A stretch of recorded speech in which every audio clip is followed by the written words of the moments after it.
Matters Lands Now, an institution of surveyors of Kenya, has threatened to go to court over policies and amendments being carried out by the Kenya Kwanza government in the Ministry of Lands.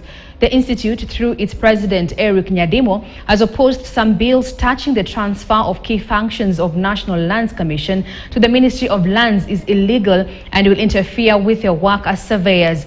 Nyadimo added that the proposed amendments in the bill will not address corruption in the ministry, saying there are ways to stop corruption in that ministry.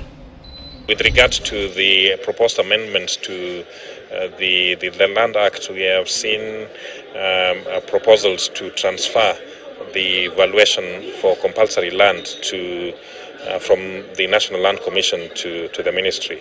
As an institution, we are opposed to this transfer.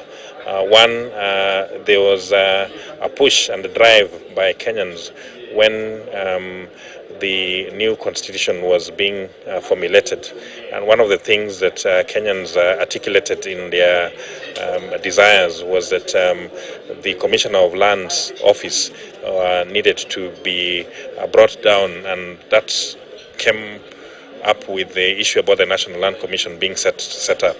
And the National Land Commission has been allocated certain tasks through the National Land Commission Act.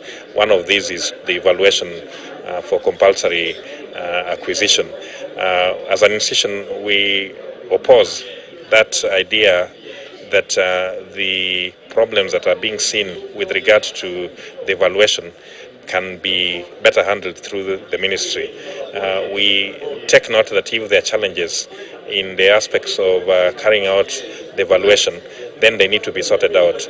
The aspect of just trying to move it from one entity to another without looking at the real issues that bring out misleading valuations will not actually solve the problem. Now, Westlands Member of Parliament Tim Wanyonyi and his Kiharu counterpart